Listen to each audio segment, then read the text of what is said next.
Halo guys, balik lagi ke channelnya Mimin. Gimana kabar teman-teman semua? Semoga baik-baik aja ya. Oke, di video kali ini mari kita lanjutkan review dari drama Love Scott yang makin seru tentunya. Bagaimana lanjutannya? Ini dia, bye Mimin.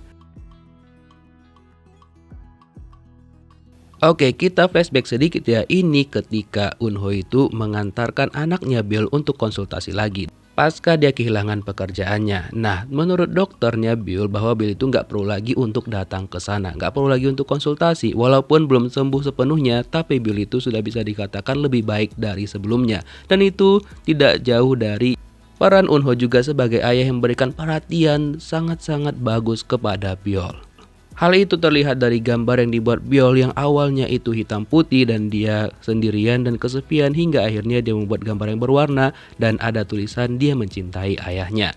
Setelah itu dia mengajak Biol untuk pergi ke kafe di tempat pacarnya Mie. Nah, pada saat itulah Biol itu mengatakan bahwa mereka ingin mengadakan pesta di rumahnya malam ini karena dia nggak konsultasi lagi. Makanya pacarnya Mie itu mengajak dia untuk ikut serta dan menceritakan juga bagaimana keadaan Unho yang baru aja dipecat gara-gara difitnah sama rekan sekantornya. Dan dia meminta tolong sama Mie untuk membantu Unho agar bisa bekerja di kantornya dia. Selain orang yang baik, Unho juga cukup perhatian kepada Kang Paket yang datang ke rumahnya mengantarkan paket. Dia menyediakan makanan dan juga minuman yang bisa diambil secara gratis. Dan untuk pertama kalinya, Mie pergi ke rumahnya Unho. Dan ketika dia lihat Unho itu memang benar-benar orangnya detail banget, rajin, dan juga rapi. Semua kandidat yang dia butuhkan untuk menjadi sekretarisnya Kang Ji Hyun ada di dirinya Yo Unho. Nah, setelah itulah dia perhatikan betul-betul dan Unho juga orangnya cekatan banget. Dan itu juga benar satu hal yang paling dia butuhkan untuk menjaga Ji Hyun yang ya cukup teledor. Dan akhirnya dia menawarkan itu kepada Unho untuk jadi sekretarisnya Ji Hyun. Cuma kan Unho kenal sama Ji Hyun dan juga hubungan mereka kurang baik. Jadinya Unho itu sempat menolak, tapi Mie mengatakan bahwa dia bakal menaikkan gajinya Unho 1,5 kali lipat dari gajinya sebelumnya. Dan anaknya Unho setuju dan dia pun ya nggak bisa nolak dong dengan gaji sebesar itu, ya kan? Namun yang menolak adalah Kang Ji Hyunnya sendiri karena kan dia nggak dikasih tahu dulu sama Mie mengenai perekrutan Yo Unho. Nah, kayak mana pun ceritanya, Ji Hyun ini nggak mau. Tapi Mie mengatakan bahwa Unho itu adalah orang yang benar-benar dibutuhkan sama Ji Hyun. Namun masih karena belum bisa terima, Ji Hyun mengatakan kepada Unho mungkin ada kesalahan saat perekrutan dia dan dia rencananya tidak mau memakai Unho. Nah, Unho paham kenapa Ji Hyun bersikap seperti itu sama dia karena keributan yang sempat mereka lakukan beberapa waktu yang lalu, makanya mereka kurang akrab.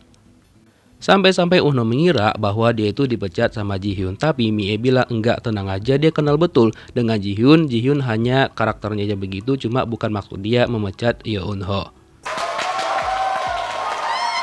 Setelah itu Mie mengenalkan Unho kepada rekan-rekan kerja kantor mereka yang orangnya ya cukup spesial ya, kelakuannya ada-ada aja. Dan setelah semuanya berkenalan dengan Unho, dia juga sedikit agak shock melihat kelakuan-kelakuan orang-orang di sana karena sangat-sangat random dan berusaha menikmati pekerjaan mereka yang cukup tertekan dengan Kang Ji Hyun. Nah, ternyata pada waktu itu juga hadir Jong Hoon, di mana dia juga diperkenalkan bahwa sekarang sudah ada sekretarisnya Ji Hyun dan dia sangat-sangat mendukung karena dengan adanya sekretaris jadi Ji Hyun itu nggak mempersulit mereka, menurut mereka seperti itu. Sementara itu Ji Hyun bertemu dengan kliennya dia, jadi si klien ini meminta kepada Ji Hyun untuk mencari nih kandidat yang pas untuk menjadi pemimpin proyek dari perusahaan mereka, di mana CEO mereka itu ingin membangun sebuah gedung yang sudah disetujuin pembangunannya. Jadi proyek itu tuh nggak main-main karena gedung itu adalah impian dari CEO mereka. Jadi dia meminta kepada perusahaan Ji Hyun untuk mencari kandidat yang betul-betul cocok untuk proyek ini dan mereka nggak mau dikecewakan. Ji Hyun langsung bergerak cepat dan memberitahukan semuanya kepada rekan-rekan kerjanya untuk segera mempersiapkan semuanya. Pada saat itu dia didatengin sama Kim Hye Jin yang merupakan seniornya dia di tempatnya yang lama.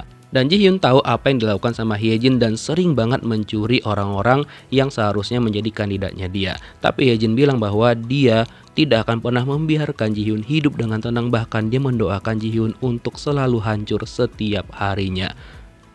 Sebenci itu dia dengan Ji Hyun, bahkan dia suruh sekretarisnya untuk memantau pergerakan Kang Ji Hyun setiap harinya karena dia selalu mencuri kandidat kuat yang seharusnya punya perusahaannya Kang Ji Hyun. 대표님, Keesokan paginya ketika Jihyun masuk kerja, seperti biasa Eunho itu menyapa Jihyun, tapi tetap aja Jihyun belum mau menganggap adanya kehadiran Eunho, sampai-sampai membuat Mie itu kayak kesel banget dengan kelakuannya Jihyun. Namun Mie tetap menyemangati Jihyun dan bilang apa-apa aja yang harus dipersiapkan, termasuk menghafal nama-nama klien mereka dan gak boleh lupa. Semuanya Eunho atur pada malam itu, bahkan ruangannya Jihyun dia bersihkan dan juga dia rapikan. Dia buat juga jadwal di bulan tersebut, kebetulan waktu itu bulan Maret, dengan rapi untuk semua jadwalnya Kang Jihyun. Nah, keesokan paginya Eunho kira Jihyun bakal terkesima ya kan, tapi tetap aja nggak dianggap.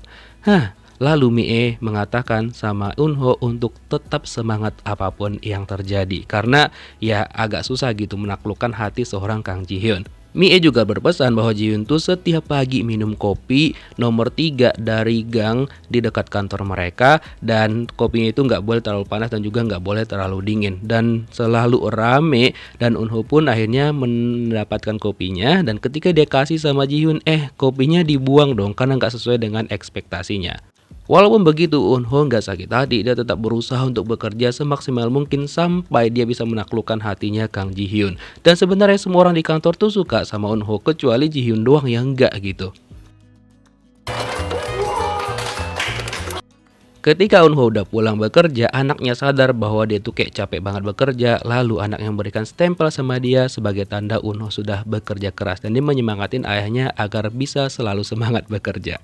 Terus kan kalian ingatkan si mbak ini adalah tetangganya Eunho yang bernama Jung Soo Hyun, dimana dia juga merupakan seorang penulis. Pada waktu itu Eunho melihat dia menaikkan bukunya ke atas karena kan dia penulis bukan terlalu kenal gitu. Jadi seakan-akan dia membuat bukunya terkenal dan juga banyak pembeli, makanya dia naikkan ke atas. Eunho bilang ya nggak boleh gitu dong, harus jujur bermainnya. Cuma agak bahaya nih, karena kayaknya dia tuh menaruh hati sama Eunho. Ketika Eunho pegang tangannya, kesenangan dan kecentilan dah tuh dia. Aduh. Setelah itu mereka lanjut ngopi, dan dia juga tahu bahwa Eunho itu kayaknya lumayan happy di pekerjaannya sekarang. Eunho bilang lumayan, cuma ya semua orang suka sama dia kecuali CEO-nya, dan dia pun memberikan semangat kepada Eunho. 떡만에 커피 한 잔만. Keesokan harinya, Jihyun masih aja menyuruh Mie untuk menyiapkan pekerjaan dia, terutama membelikan dia kopi. Nah, karena emosi, Mie bilang bahwa sekarang kan Jihyun udah punya sekretaris, mau gimana pun mulai sekarang dia nyuruh Eunho sekretarisnya. Mie nggak mau lagi disuruh-suruh sama Kang Jihyun menyiapkan pekerjaannya dia. Bodoh amat katanya gitu. Dan ketika Jihyun lagi nyari file di tempat penyimpanan berkas, itu dibantuin sama Eunho, dan act of service-nya Eunho bener-bener keren banget. Dia juga bilang sama Jihyun, apapun yang dibutuhkan Jihyun tinggal bilang sama dia, nanti dia yang nyariin. Nah, tapi tetap aja Jihyun tuh masih belum suka dengan Eunho. Nah, kemudian Eunho paham maksud dari Jihyun, dia meminta maaf karena ya dulunya kan pas mereka pertama kali bertemu, Eunho itu sempat menghina pekerjaannya Jihyun, seorang headhunter. Kemudian Eunho minta maaf sekali lagi, dan dia minta sama Jihyun untuk mereview lagi CV-nya dia dan benar-benar menganggap dia sebagai sekretarisnya. Ya sudah, direview lah sama Jihyun, dan dia pun akhirnya lihat bahwa Eunho ini adalah seorang ayah tunggal yang membesarkan anaknya. Walaupun begitu, Eunho tetap nggak nyerah. Dia tetap mempelajarin bagaimana jadi sekretaris yang baik, bagaimana jadi seorang headhunter yang baik, karena dia sekarang bekerja di perusahaan yang tentang seperti itu gitu. Keesokan paginya dia seperti biasa menyapa Jihyun, ya walaupun nggak dianggap banget, tapi udah ada sedikit perubahan lah. Dan sekarang Jihyun sudah mau mulai dibantuin sama Eunho. Dia juga udah beliin kopi seperti biasa, dan kali ini kopi yang dibelikan sama Eunho itu sesuai dengan keinginannya Jihyun karena nggak dibuang. Jadi ya udah, dia agak senyum tipis-tipis lah sama Eunho karena kerja kerasnya. Dan Eunho juga act of service-nya lagi dan lagi keren banget. Pokoknya tiap berantakan dibersihkan terus ruangannya sama Eunho, dan pintu ruangannya Jihyun yang rusak, yang sempat rusak, dibenerin sama Eunho. Pokoknya eco service-nya itu keren banget, dan orang-orang kantor pun mulai terheran-heran sambil bangga ketika melihat Jihyun sudah mau menganggap Eunho dan juga meminta tolong sama dia. Setelah itu Eunho menjemput anaknya sekolah, dan kebetulan ada Soohyun juga di sana ngejemput anaknya. Aduh, ini bahaya banget ya, karena Soohyun memang kayaknya beneran suka sama Eunho. Nih dia tengok tuh, besol nolek dia untuk jumpa sama Eunho. Mbak, kata gue teh mending lu sama yang si Jong Hoon aja ya, biar Eunho tuh sama Ji Hyun gitu. Oke, jangan ganggu mereka berdua ya Mbak ya. Tolong agak sadar diri gitu. Walaupun kok cantik sebenarnya.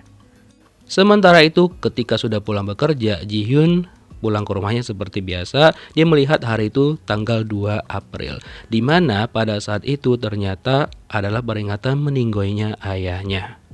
Jadi pada waktu itu ayahnya menyelamatkan seseorang yang terjebak di dalam kebakaran hingga akhirnya itu menewaskan ayahnya.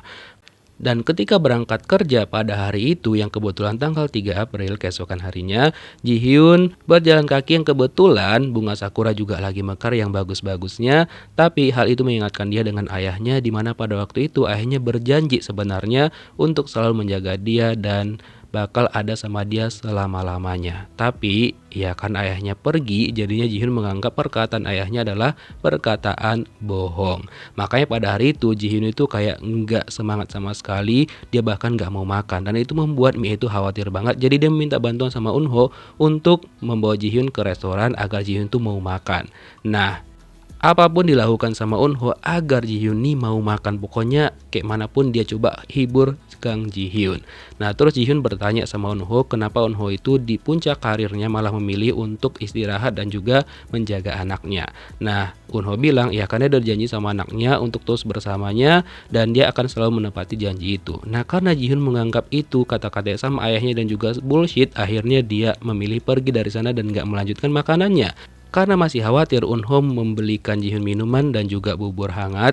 Tapi Ji Hyun tidak sengaja menumpahkan minuman itu dan akhirnya dia marah besar sama Eunho dan dia bilang sekretaris yang dia perlukan adalah sekretaris yang mau mendengarkan dia, yang mengerjakan apa yang dia suruh, bukan sok-sokan perhatian seperti ini. Eunho akhirnya minta maaf dan dia pergi dari ruangan itu. Terus Ji Hyun mendapatkan telepon dari kliennya yang ternyata membatalkan kerjasama mereka. Karena kata kliennya itu kayaknya ada orang yang sengaja mencuri kandidatnya dia dan Ji Hyun harus berhati-hati akan hal itu. Dan dia tahu dong siapa yang melakukan itu kan? Ya, si mak lampir Kim Hye Jin.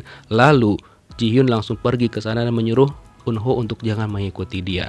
Dan sesampai dia di sana, itu ternyata benar ulahnya si Kim Hye Jin karena dia tidak akan pernah membiarkan Ji Hyun untuk hidup dengan tenang dan juga berkarir dengan bagus. Yang ternyata kan mereka dulu satu perusahaan dan Hye Jin ini mengatakan bahwa CEO mereka dulu yang bernama Lee Yong Hoon penyebab meninggoynya itu gara-gara Kang Ji Hyun dan semua orang di kantor itu menyalahkan Ji Hyun. Yang mungkin juga semua itu adalah rencananya si Kim Hye Jin untuk memberikan dan juga melimpahkan kesalahan sama Kang Ji Hyun. Hingga sekarang Ji Hyun pun pergi ke sana tetap aja dia diolok-olok sama orang-orang di kantor tersebut.